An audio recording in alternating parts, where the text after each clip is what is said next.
오늘 여러분들과 같이 또 말씀의 은혜를 함께 나누고자 합니다. 오늘 일에 관해서 여러분들과 같이 함께 또 이야기를 좀 나누려고 하는데요. 일 없이 사시는 분은 없죠. 일과 함께 우리는 우리의 삶을 살아갑니다. 근데 일을 성경적인 관점에서 성경의 원리로 일을 볼 때 우리가 평소에 생각하는 일과 좀 차이가 있습니다. 오늘 그런 내용을 여러분들과 같이 함께 나누고자 합니다. 이 긍정심리학에 있어서 아주 중요한 인물인 에드 디너라고 하는 분은 행복이라는 단어를 과학용어로 주관적 안정감이다, subjective well-being이라고 그렇게 정의를 했습니다. 이 주관적이라고 하는 단어가 좀 의미가 있다라고 생각이 되는데요. 결국 행복이라고 하는 것은 주관적이다. 왜냐하면 내가 내 삶을 어떻게 평가하느냐에 따라서 나는 행복할 수도 있고 그렇지 않을 수도 있다. 또 어떤 면에서 보면 내가 무엇이 중요한가라고 하는 것을 내가 선택하지 않습니까? 내가 중요하다고 생각하는 것에 대한 문제이기 때문에 행복이라고 하는 것은 주관적이다라는 그 정의는 맞는 것 같습니다. 주관적 안정감. 그런데 사람들이 그런 주관적 안정감을 생각할 때 세 가지가 들어온다는 거예요. 여기에 세 가지가 고려된다. 첫 번째는 뭘까요? 그게 일입니다. 일. 우리가 직업, 직장, 일이라고 할 때 그 일이 우리의 그 행복, 주관적 안정감의 요소로 매우 중요하다는 것이고, 두 번째는 건강, 세 번째가 관계입니다. 관계. 그러니까 이 세 가지는 우리가 느끼는 행복을 결정하는 데 상당히 영향을 주는 요소라고 그렇게 보고 있습니다. 그런 차원에서 여러분들은 행복하신가요? 이쪽 동네만 아멘이 나와가지고 조기만 좀 행복하신 것 같아요. 마이더스 왕의 이야기 아시죠? 이 마이더스 왕이 어떤 소원을 갖습니까? 자신의 손이 만져지는 것마다 금이 되기를 소원하잖아요. 근데 이제 그 능력이 주어졌습니다. 이제 궁전에서 연회를 열었는데 이제 베풀어진 여러 가지 음식들을 먹으려고 손으로 잡습니다. 먹을 수가 없습니다. 왜요? 다 금으로 변합니다. 심지어 자신의 사랑하는 딸이 황금상으로 바뀌어집니다. 이때 마이더스가 깨달은 게 뭐죠? 자신이 얻은 능력이 그에 상응한 대가가 지불되어야 한다는 사실을 깨닫습니다. 그러니까 능력은 주어졌는데 그 능력으로 인해서 자신이 치러야 할 대가가 있다는 사실을 깨달으면서 그 능력을 다시 거두어 가달라고 요청을 하게 되죠. 이 마이더스의 이야기는 이 현대인들에게 굉장히 중요한 메시지를 던져준다고 봅니다. 그래서 일이라고 하는 것은 어떤 면에서 보면 우리에게 중요합니다. 왜요? 돈이나 부를 가져다 주기 때문에. 그러나 그만큼 거기에 상응한 대가가 지불되어졌을 때 어떤 사람은 건강을 잃기도 하고 어떤 사람은 관계를 잃어버리기도 합니다. 어떤 사람은 심지어 신앙까지도 잃어버립니다. 일 때문에 말이죠. 그래서 이 에드 디너의 이론에 의하면 또 실제적인 임상 결과에 의하면 너무 행복한 사람보다는 적당히 행복한 사람이 더 낫대요. 차이를 이해하십니까? 너무 행복한 사람이 적당히 행복한 사람보다 성취도가 낮대요. 그리고 덜 건강하다는 거예요. 제 얘기가 아니라 에드 디너가 조사한 결과에 의하면 그렇습니다. 여러분은 너무 행복합니까? 적당히 행복합니까?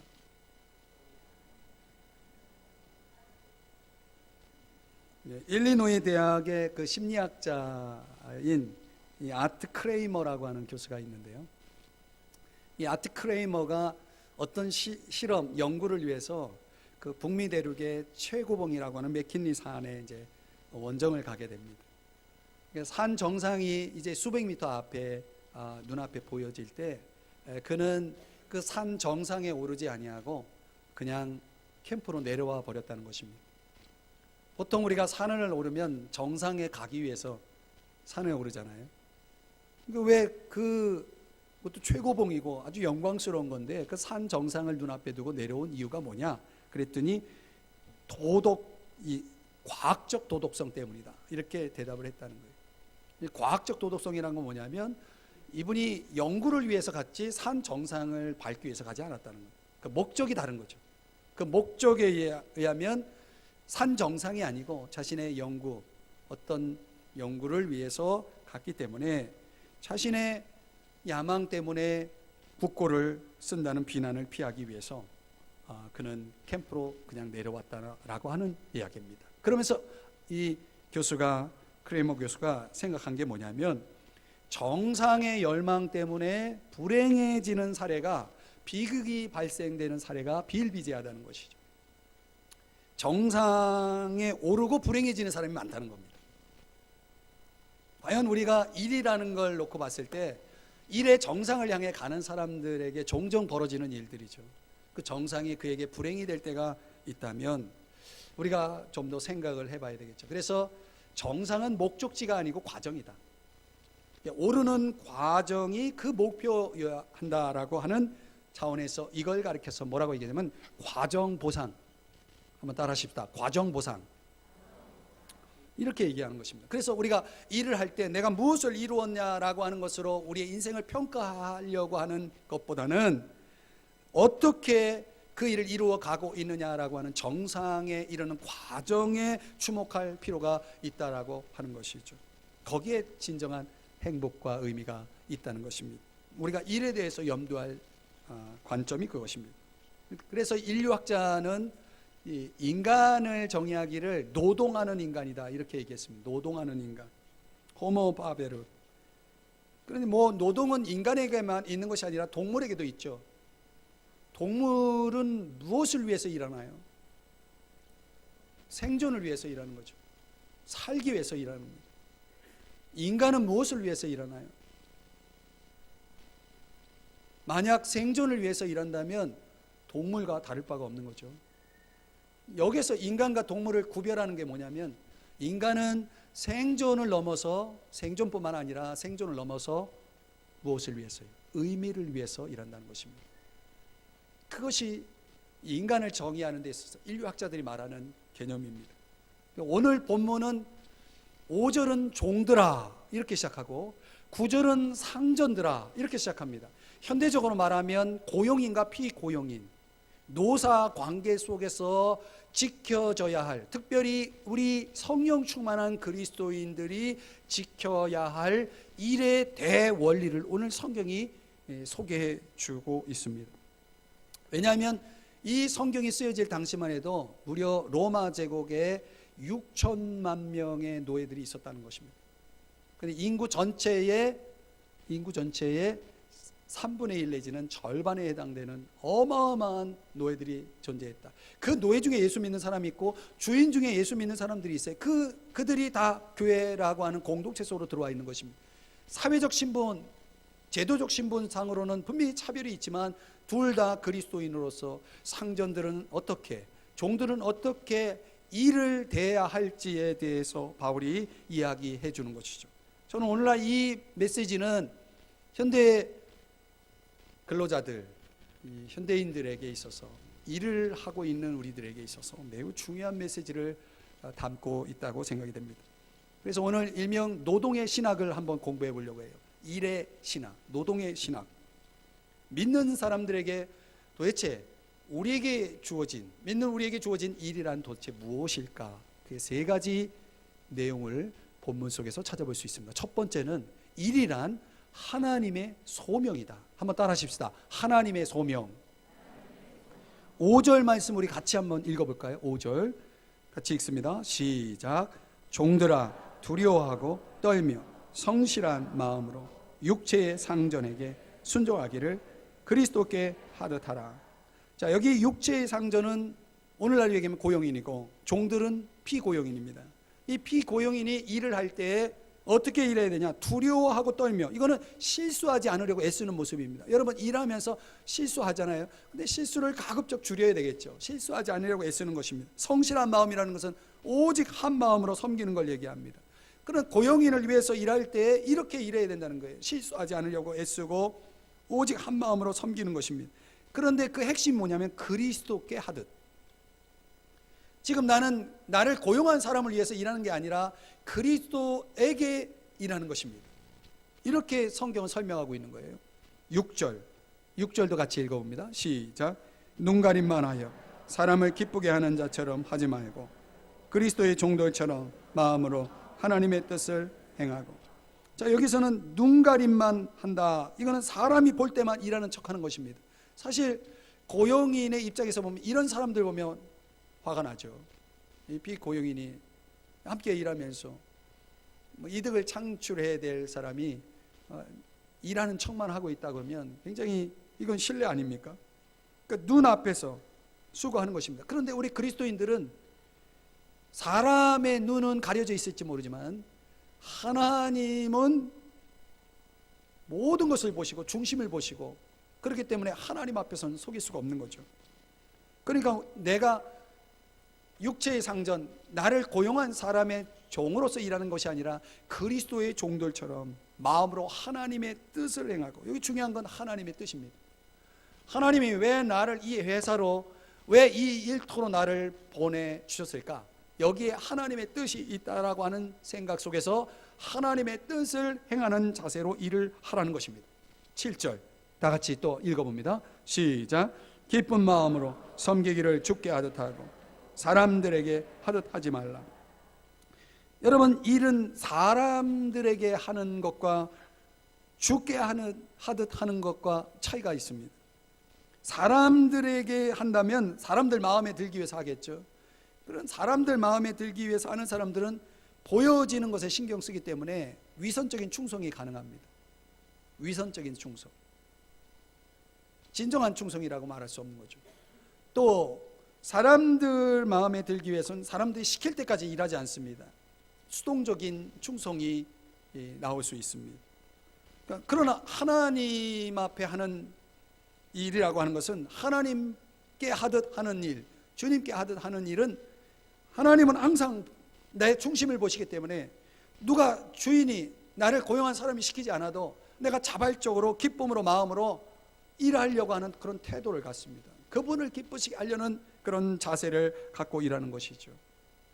그러니까 고용인을 위해서 피고용인이 어떤 태도로 일을 해야 되느냐, 이런 관점에서 일을 하라라고 말씀을 하고 있는 것입니다. 그러면 고용인들은 어떻게 해야 되나요? 9절에 보시면 이렇게 말씀합니다. 상전들아, 고용인이죠. 너희도 그들에게 이와 같이 하라. 그러니까 사실 일이라고 하는 것은 그리스도에게 하듯, 그리스도의 종들처럼 하듯, 하나님의 뜻을 행하듯 일을 해야 된다. 이거는 고용인이든 피고용인이든 노사 상관이 없습니다. 종이든 주인이든 다 동일한 기준이라고 하는 차원에서 그렇게 말씀을 하고 있는 것입니다. 여기서 우리가 주목해 볼 것은 이 모든 것을 종합적으로 말하면 일이라고 하는 것은 결국 그리스도와의 관계입니다. 나를 고용한 사람과 또 내가 고용한 사람, 이런 사람, 인간관계로만 일을 보는 것이 아니라 하나님과 나 사이의 관계로 보는 것입니다. 그분과의 관계에서 일이 비롯되었다, 시작되었다, 이렇게 보는 것입니다. 이걸 가리켜서 뭐라고 얘기하냐면 소명이라고 말합니다. 여러분, 직업이라는, 일이라는 단어가 영어로 vocation이라고 하는 단어를 쓰잖아요. 이 vocation이라고 하는 것은 사실은 소명이라는 뜻도 갖고 있습니다. 그러니까 결국 우리에게 주어진 일이라고 하는, 직업이라는, 노동이라는 것은 결과적으로는 돈을 버는 수단의 차원이 아니라 하나님이 나에게 주신 소명의 자리다, 이렇게 해석하고 이렇게 이해하고 일을 해나가는 사람이 우리 신앙인의 자세인 것이죠. 여러분, 중세시대에 교회당을 건축하는 세 사람의 일꾼의 이야기가 있습니다. 뭐 하냐고 물었더니 한 사람은 돈을 벌고 있어, 이렇게 얘기합니다. 또 한 사람은 나는 돌을 깎고 있어, 그렇게 얘기합니다. 그런데 또 한 사람은, 마지막 세 번째 사람은 나는 하나님의 교회를, 하나님의 집을 짓고 있어, 이렇게 얘기합니다. 여러분 똑같은 상황에서 똑같은 일을 하고 있지만 일을 어떻게 바라보고 있느냐, 대하고 있느냐의 차이가 이렇게 다릅니다. 같은 일, 같은 노동 속에서 땀을 흘리고 있지만 태도가 다른 거죠. 여러분은 어떤 태도를 가지고 있나요? 여러분 이런 생각 해봤나요? 여러분이 선택한 직장이, 여러분이 선택한 일이 하나님이 여러분에게 허락하신 일이다. 하나님이 여러분에게 주신 기회다. 이게 소명의식이죠. 왜 하나님이 나를 이 직장에 보냈을까? 왜 이 일을 나는 하고 있을까? 이 하나님이 나를 이곳으로 부르신 뜻이 있다라고 하는 차원에서 우리가 그것을 발견하는 것이 중요합니다. 그리고 그 발견된 뜻을 따라서 우리가 최선을 다해서 고린도전서 10장 31절에 말씀하는 것처럼 무엇을 하든지 다 하나님의 영광을 위해서 하라는 이 말씀에 입각해서 우리가 최선을 다해서 그 일을 하는 것입니다. 그래서 이것이 바로 우리 그리스도인들이 가져야 될 일에 대한 올바른 태도인 것입니다. 여러분 소명의식을 가지고 일하시는 여러분 되시기를 주님의 이름으로 축복합니다. 두 번째는 뭐냐면요, 우리가 하는 일은요 하나님의 복입니다. 한번 따라 하십시다. 하나님의 복. 여러분 일은 복입니다. 사실 여러분 일할 수 없다면 얼마나 불행합니까? 그렇죠? 일이라는 단어가 성경에 처음 나오는 곳이 창세기 2장 15절인데요 한번 같이 읽어볼까요? 자막 보시면서 시작. 여호와 하나님이 그 사람을 이끌어 에덴 동산에 두어 그것을 경작하며 지키게 하시고, 여기 경작이라는 단어가 일이라는 단어입니다. 결국 하나님이 최초의 인간 아담과 하와에게 일을 주시죠. 아담에게 일을 주시는 겁니다. 너 이곳에 와서 일하라. 그러니까 궁극적으로는 하나님이 고용인이 되고 아담, 인간은 피고용인이 되는 거죠. 하나님이 주시는 것입니다. 창세기 1장에 보면은 하나님이 명령하여 일을 주실 때 무슨 일을 주시냐면 번성하라, 충만하라, 정복하라, 다스리라 일을 주실 때 그것을 어떻게 명하시냐면 복을 주시며 이렇게 말씀합니다. 그러니까 일은 사실 성경적인 관점에서 보면 우리에게 주어진 모든 일은 하나님이 나에게 주신 복입니다. 그렇게 생각하시나요? 그런데 여러분 인간이 타락한 이후에 이제 타락의 장이 창세기 3장인데 창세기 3장 17절 말씀에 가보면 창세기 3장 17절 말씀도 같이 읽어볼게요. 시작.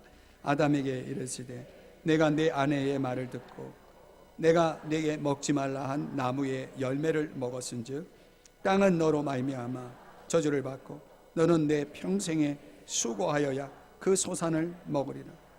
여기 수고라는 단어가 나오죠. 근데 이 수고를 평생에 수고하여야, 이 수고라는 단어가 일이라는 단어입니다.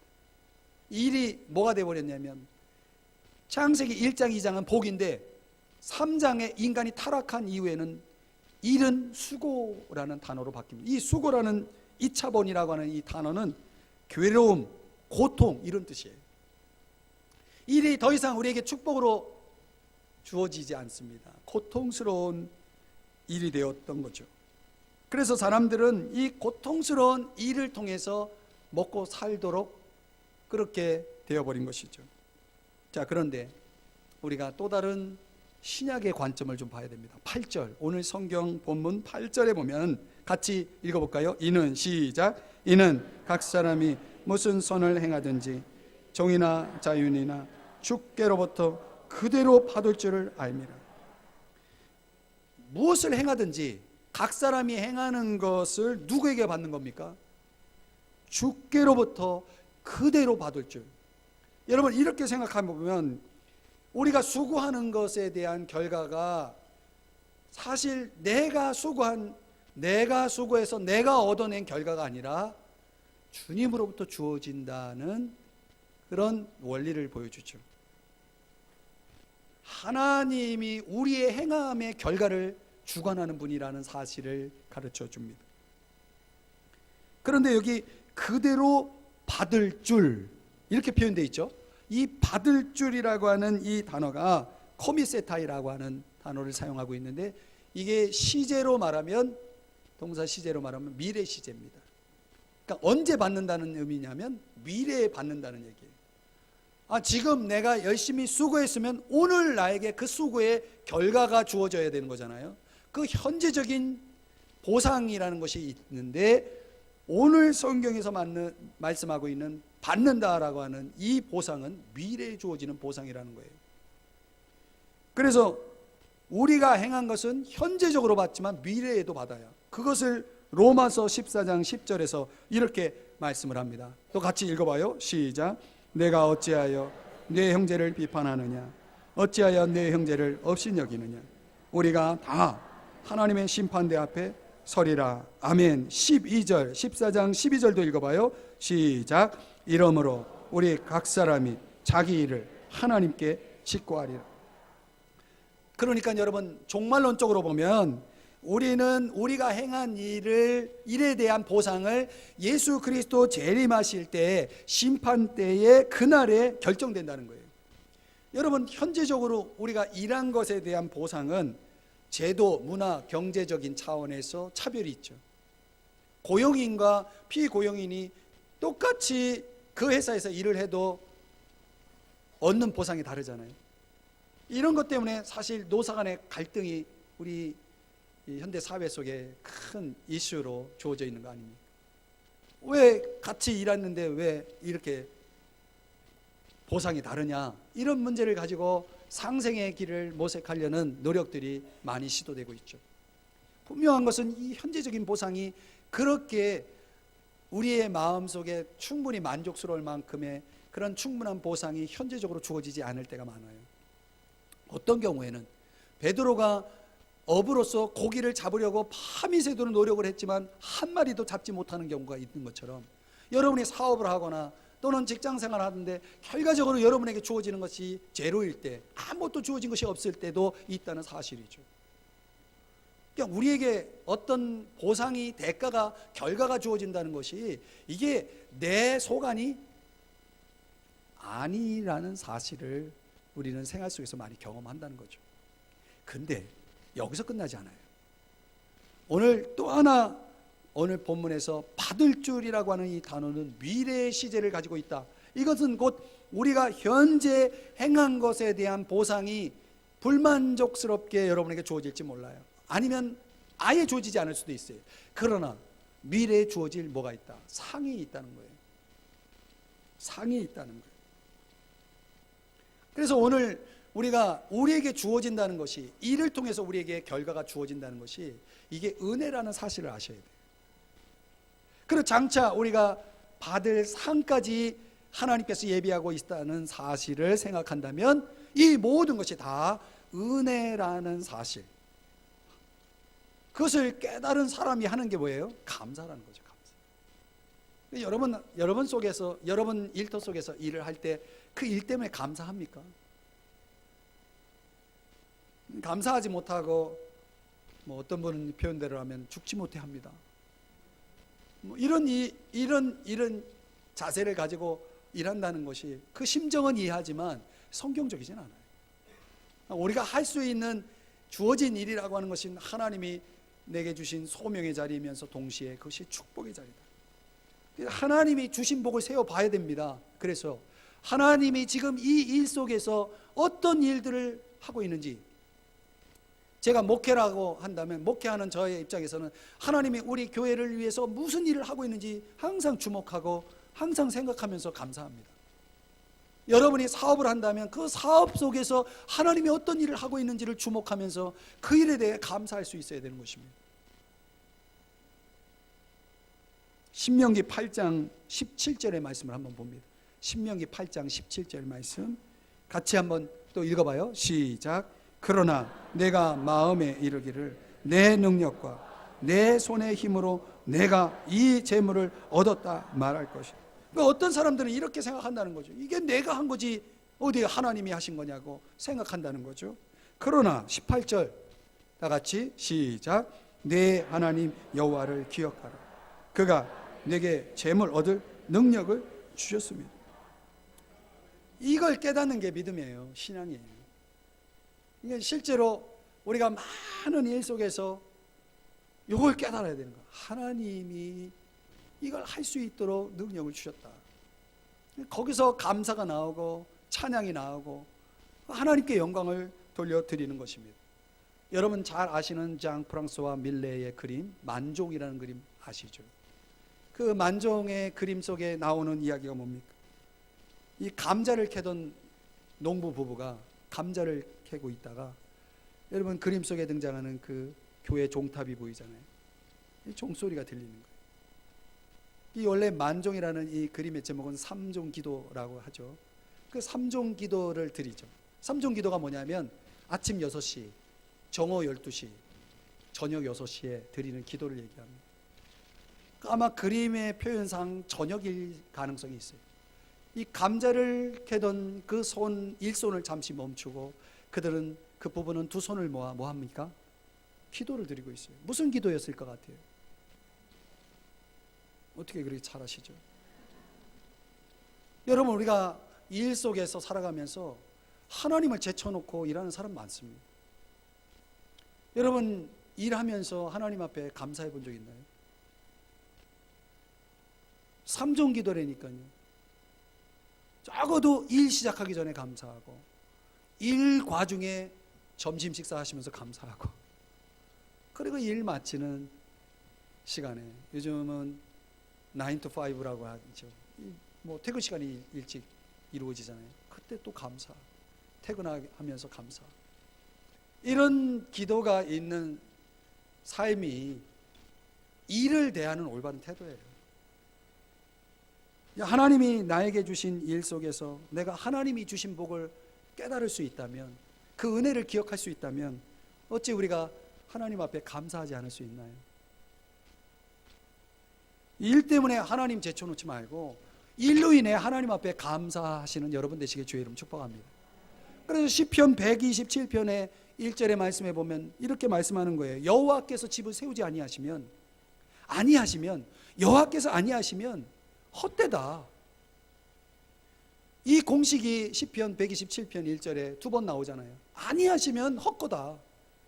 무슨 얘기예요? 하나님 없이 되는 일이 없다는 거죠. 이걸 깨닫고 일을 대해야 되는 것입니다. 하나님 앞에 늘 감사하는 여러분 되시기를 축복합니다. 세 번째는, 우리가 하는 일은요, 인간 관계를 맺는 통로라는 것입니다. 이 관계 맺기의 중요한 요소입니다. 9절 말씀을 한번 보실까요? 9절 다 같이 한번 읽어봐요. 시작. 상전들아, 너희도 그들에게 이와 같이 하고 위협을 그치라. 이는 그들과 너희의 상전이 하늘에 계시고 그에게는 사람을 외모로 취하는 일이 없는 줄 너희가 알미라. 아멘. 여기 상전들아 이렇게 얘기하고 있지만 사실은 모든 일하는 사람들에게 해당되는 부분입니다. 여기 부정적인 명령이 나오죠. 위협을 그치라. 오늘날로 얘기하면 차별하지 말라는 것입니다. 학대하지 말라는 것입니다. 왜? 주인이든 종이든 다 저 하늘의 상전이 있다는 거예요. 하늘의 주인. 우리 모든 사람들은 내가 이 땅에서 육체로는 종일 수 있고 주인일 수 있고 고용인일 수 있고 피고용인일 수 있지만 우리 모두는 다 하나님 앞에서는 종이에요. 우리의 상전, 우리의 주인이 있다는 거지. 그분 앞에서는 그렇게 할 수 없다. 왜? 그분은 인간을 차별하지 않는 분이에요. 우리에게 동일하게 은혜를 베푸시고 복을 주시는 분인데, 그러니까 하나님은 사람을 외모로 취하지 않는데 너희들이 사람을 자꾸 구별하고 차별하면서 학대하고 위협하고 그런 일을 하지 말라는 것입니다. 그런 일들이 오늘날 우리 사회 속에 벌어지면서 임금을 주지 않는 일들, 어떤 자유를 비인도적인 어떤 차원에서 자유를 박탈하는 그런 차원의 이런 일들이 우리 사회 구조 속에서 많이 벌어진다는 것입니다. 이게 다 결국은 하나님 앞에 다 심판을 받을 거예요. 이게 종말론적으로 보면 그런 것입니다. 그래서 누가복음 12장 48절에 보면 많이 받은 자에게 많이 요구하고 많이 맡은 자에게 많이 달라 할 것이다. 이게 무슨 얘기냐면 결국 이 땅에 우리에게 주어진 다 삶의 캐퍼시티가 있습니다. 용량, 그릇이 있습니다. 하나님이 사업의 그릇 우리 나름의 그릇을 다 주셨어요. 우리가 감당할 수 있는 일의 그릇을 하나님이 주셨는데 거기에 대해서 많이 주셨으면 하나님이 거기에 대해서 책임을 많이 묻겠다는 것입니다. 그러니까 이제 앞으로 여러분 많이 받는 거 좋아하지 마세요. 많이 받는다는 건 그건 뭘 얘기하는 거냐면 이 성경 구절대로라면 책임이 많이 주어진다는 거예요. 책임이 커진다는 거예요. 그러니까 이렇게 보면 이 성경적인 의미로 일을 들여다보니까 결국은 인간을 차별하는 수단이 아니라 일은 인간 중심적이어야 한다. 거기에 창조적 관계가, 생명의 관계가 탄생되는 그런 통로가 되어야 된다라고 하는 것입니다. 에베소서 4장 28절에 보면요, 이렇게 말씀하고 있어요. 가난한 자에게 구제할 수 있도록 수고하라, 일하라. 가난한 자에게 구제할 수 있도록 일하라. 일하는 목적이 뭐예요? 이 성경대로라면 내가 돈을 버는 것은 내 생계를 위해서 버는 게 아니고 내 어떤 성취를 위해서 버는 게 아니고 뭐예요? 일하는 목적은 가난한 사람을 돌보기 위해서입니다. 벌어서 남 주는 것입니다. 아까워요? 어떤 사업가가 있는데요, 이분이 무슨 소원이 있냐면 자기가 좀 사업을 크게 했으면 좋겠다는 거예요. 그래서 이분이 무슨 뜻이 있겠다 싶어서 왜 그렇게 큰 사업을 하기 원하냐고 물었어요. 그랬더니 이분의 대답이, 내가 사업이 커지면 고용 창출이 더 많아질 거 아니냐. 그러면 고용된 그 많은 사람들에게 내가 결국 복을 끼치는 게 아니냐. 이렇게 대답을 하더라고요. 여러분은 어떻게 생각하십니까? 여러분 모두가 다 큰 사업가가 되시길 축복합니다. 그러니까 우리가 하는 일들 속에서 우리가 어떤 일을 할 수 있냐면 이런 선한 일을 할 수가 있다는 거죠. 누가복음 12장 15절에 보면 사람의 생명이 그 소유에 넉넉한 데 있지 않다. 여러분, 사람이 사는 데 있어서 너무 소유에 집착하면 자꾸 욕심이 생겨요. 그 욕심 때문에 인생이 불행해지는 것입니다. 탐심을 물리치고 너무 거기에 목을 매지 말라는 것입니다. 누가복음 12장 33절에 가보면 소유를 팔아 구제하여 낡아지지 아니하는 배낭을 만들래. 여러분, 배낭이 있죠. 낡아지지 않은 배낭에, 배낭에는 뭐가 있냐면 보물이 들어가 있는 거예요. 무슨 보물이냐면 하늘에 둔 바 다함이 없는 보물이 그 배낭 속에 들어가는 거예요. 어떻게 할 때 그 배낭이 커질까요? 구제를 많이 함으로. 그러니까 여러분, 크리스천들이 일을 대할 때 생명을 추구하고 하늘의 소망을 추구하는 사람들의 특징이 뭐냐면 열심히 나눕니다. 일해서 나누는 겁니다. 그래서 시편 128편에 보면은요, 하나님이 주신 복을 측량하는 기준이 뭐냐면 군인으로 말하면 그 화살이 있죠. 화살통에 화살이 얼마나 들어있느냐, 그걸로 비유하기도 하고, 이 밥상이 있는데 이 상에 식구들이 몇 명 앉아서 먹고 있느냐, 이게 하나님이 주신 복을 측량하는 기준으로 설명이 됩니다. 비유적으로 말이죠. 그러니까 여러분들이 일하면서 일을 통해 하나님이 얼마큼 복을 주셨느냐, 여러분과 함께 일하는 사람이 얼마나 있느냐, 또 그들이 얼마만큼 또 그들이 하나님의 복을 누리고 있느냐를 보면 알 수 있다는 것이죠. 그러니까 결국 일이라는 것은 내가 무엇을 얻을 어떤 이익의 수단이 아니라 내가 무엇인가를 나눌 섬김과 사랑의 수단이 되어진다는 것입니다. 그래서 여러분들이 혹 알지 모르겠는데 이 미국 야구 선수 중에 커쇼라고 하는 선수가 있습니다. 커쇼 들어보셨나요? 우리 류현진 선수가 속해 있는 다저스 투수인데요.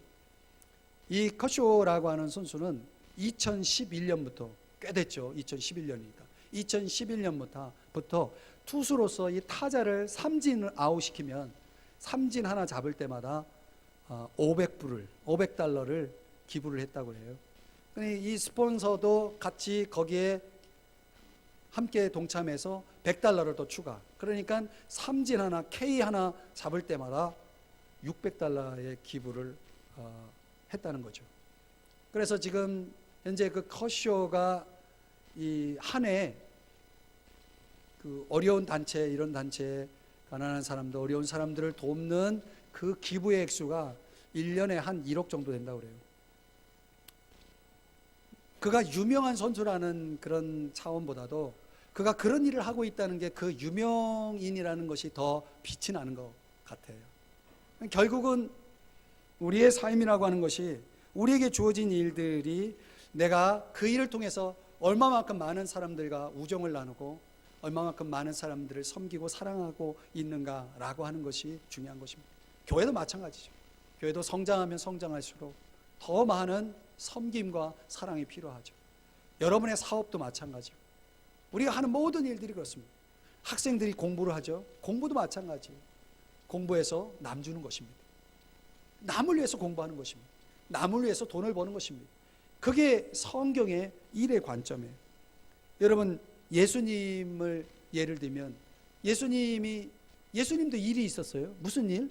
십자가를 지는 일. 예수님이 이 땅에 오셔서 하신 일이 평생 십자가를 지는 일을 했다는 거예요. 그런데 그 십자가를 지는 일을 어떻게 했느냐? 히브리서 12장 2절의 말씀에 보면 그 앞에 있는 기쁨을 위하여 십자가를 참으사. 그러니 그 일을 고통스럽게 하신 게 아니라 십자가의 그 일을 기쁨으로 했다는 얘기입니다. 도대체 어떤 기쁨이었을까? 두 가지 차원이죠. 하나는 하나님 아버지의 뜻을 행하는 기쁨. 하나님 아버지께서 기뻐하신단 말이죠. 하나님이 기뻐하신다는 하나님 아버지의 기쁨. 그 다음에 두 번째는 우리 인간을 구원한다는 기쁨. 우리 인간에게 유익을 주는 기쁨. 그 기쁨이 있었기에 예수님은 십자가의 일을 잘 참고 견디고 감당했다는 것입니다. 사랑하는 여러분, 그러므로 오늘 우리도 예수님처럼 우리에게 주어진 일을 기쁨으로 감당해야 됩니다. 어떻게? 그 기쁨의 영향력 뭡니까? 하나님 아버지께서 기뻐하시는 일이 돼야 되고 하나님의 아버지의 뜻을 이루는 일이 돼야 되고 또 하나님이 내게 주신 그 복을 많은 사람들에게 나누는 그런 일이 될 수 있다는 그런 기쁨 말이죠. 그런 기쁨 속에서 일을 할 수 있어야 되는 거죠. 여러분, 성경 66권 중에 빌레몬서라는 성경이 있는데 읽어보셨나요? 거기엔 두 사람의 이야기가 나와요. 하나는 빌레몬, 또 하나는 오네시모. 빌레몬은 주인이고 오네시모는 노예예요. 고용인과 피고용인의 관계입니다. 그런데 이 오네시모 노예가 주인에게 큰 피해를 주고 도망가 버렸어요. 그 당시로는 도망간 노예는 잡으면 죽는 겁니다. 그런데 이 도망치고 막 배하다가 바울이라는 사람을 만나서 예수를 믿게 됐어요. 변화됐어요. 그래서 이 바울이 나중에 이 오네시모를 주인 빌레몬에게, 피해를 준 빌레몬에게 보냅니다. 보내면서 손에 편지를 지어주는데 편지에 이런 내용이 있습니다. 이 오네시모가 당신에게 준 피해에 대해서 용서해 주십시오. 왜냐하면 이 오네시모도 하나님의 자녀입니다. 그러니 용서해 주십시오. 두 번째는 이 오네시모가 당신에게 준 피해를 내가 보상하겠소. 이 두 가지의 내용을 담은 편지를 지어보냅니다. 아름다운 편지의 내용입니다. 그런데 교회 전승에 의하면 이 편지 속에 담겨져 있지 않은 비하인드 스토리가 있습니다. 후에 어떤 일이 벌어지냐면 실제로 오네시모가 주인 빌레몬에게 찾아갑니다. 돌아갑니다. 그때 빌레몬이 오네시모를 어떻게 맞이했느냐? 대대적으로 환영합니다. 친형제로 맞이합니다. 그리고 그 오네시모에게 자유를 선언합니다. 자유를 줍니다. 그리고 다시 이 오네시모를 바울에게 보내면서 바울 선생님을 가서 잘 섬기라. 우리에겐 필요 없으니까 이제 당신이 거기 가서 섬기라. 그래 이 오네시모를 바울에게 다시 돌려보냅니다. 나중에 이 오네시모가 여러분 이 에베소서를 보고 있는데 이 에베소 교회의 1세기에 교회 지도자가 됩니다. 감독이 됩니다. 노예로 시작했던 이 오네시모의 생애가 완전히 교회의 역사에서는 없어서는 안 될 중요한 인물이 되는 거죠. 교회의 지도자, 오늘날 목회자가 된 겁니다. 그런데 여기에 도전을 받은 빌레몬은 열심히 신앙생활하면서 나중에 골로새서, 여러분 골로새서라는 성경이 있습니다. 그 골로새 교회의 감독이 됩니다. 또 지도자가 됩니다. 주인도 종도 같이 교회의 중요한 없어서는 안 될 1세기 교회 지도자가 되는 것이죠. 그리고 네로 황제의 핍박 때에 그때 같이 둘 다 순교를 하게 됩니다. 저는 이 성경 속에 충분히 소개되지 않았지만은 그 교회 전승의 이야기를 보면서 그런 생각을 했습니다. 과연 우리의 일터가 이런 일터가 된다면 얼마나 좋을까? 우리가 이 일 때문에 맺는 인간관계 속에서 우리에게 주신 이 복음, 우리에게 주신 하나님의 사랑이 능력으로 나타나서 사람들을 변화시키고 사람들을 하나님의 사람으로 세우는 이런 창조적인 이런 생명의 관계들이 넓어지면 얼마나 좋을까? 결국은 일은 하나님의 축복을 나누는 현장이고 하나님의 선교를 이루어가는 그런 통로가 된다는 사실을 오늘 이 이야기 속에서 배울 수가 있는 것입니다. 사랑하는 성도 여러분, 우리가 세상 사람들이 일을 대하는 것처럼 똑같이 일을 해서는 안 되겠습니다. 우리에게 주어진 일이 어떤 일이든지 그 일을 통해서 우리는 세 가지를 염두해야 됩니다. 하나님의 소명, 하나님이 왜 나를 이곳으로 이 일을 맡기셨는가, 이 일을 하게 하신 이유가 뭔가, 하나님의 뜻을 발견하고 그 뜻을 이루는 것. 두 번째, 하나님이 이 일을 통해 나를 지금 축복하고 있다는 것, 일에 대한 보상으로 또 장차 이걸 통해서, 이 일을 통해서 하나님의 상이 나에게 주어질 수 있도록 하나님이 나에게 이 축복하신 이 일에 우리는 감사하면서, 날마다 감사하면서 일을 대해야 된다는 것.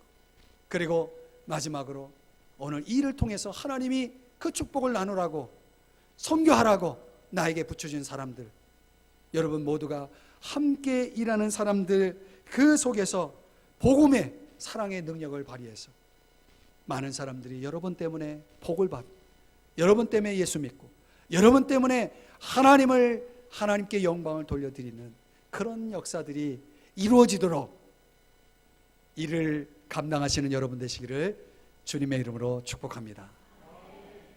우리 다 같이 자리에서 일어나서 찬송 결단하고 기도로 예배를 마치겠습니다. 우리 모두 주님이 주신 힘으로 일어서기를 축복합니다. 예수의 이름으로 나는 일어서리라. 예수의 이름으로 나는 일어서리라. 주가 주신 능력으로 나는 일어서리라. 원수가 날 향해 와도 쓰러지지 않으리. 주가 주신 능력으로, 주가 주신 능력으로, 주가 주신 능력으로 일어서리. 기도하겠습니다. 하나님 아버지,